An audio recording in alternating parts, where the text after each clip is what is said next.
ಮಕ್ಕಳು ಚುರುಕಾಗಿರಬೇಕು, ಮೆದುಳಿನ ಬೆಳವಣಿಗೆ ಚೆನ್ನಾಗಿರಬೇಕು ಅಂದ್ರೆ ಚಿಕ್ಕ ವಯಸ್ಸಿನಿಂದಲೇ ಸರಿಯಾದ ಪೋಷಕಾಂಶಗಳು ಇರುವಂತಹ ಆಹಾರಗಳನ್ನು ನೀಡುವುದು ಬಹಳ ಮುಖ್ಯ. ಆರೋಗ್ಯಕರ ಮೆದುಳಿನ ಬೆಳವಣಿಗೆಗೆ ಕೋಲಿನ್, ಫೋಲೇಟ್, ಅಯೋಡಿನ್, ಕಬ್ಬಿಣ, ಒಮೆಗಾ-3 ಕೊಬ್ಬಿನಾಮ್ಲ, ಪ್ರೋಟೀನ್ ಹೀಗೆ ಹಲವು ಪೋಷಕಾಂಶಗಳು ಅತ್ಯಗತ್ಯ.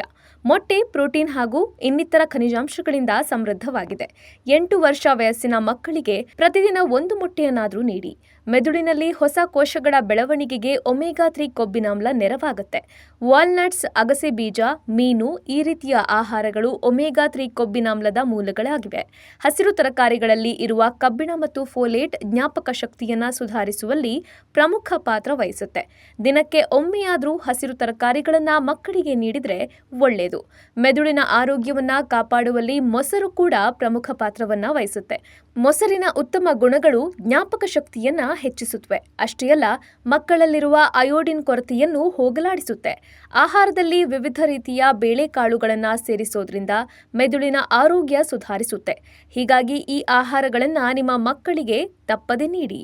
ಇದೇ ರೀತಿಯ ಇನ್ನಷ್ಟು ಹೆಲ್ತ್ ಟಿಪ್ಸ್ಗಾಗಿ ಡಾಕ್ಟರ್ ಬಾಸ್ ಯೂಟ್ಯೂಬ್ ಚಾನೆಲ್ನ ಸಬ್ಸ್ಕ್ರೈಬ್ ಮಾಡಿ.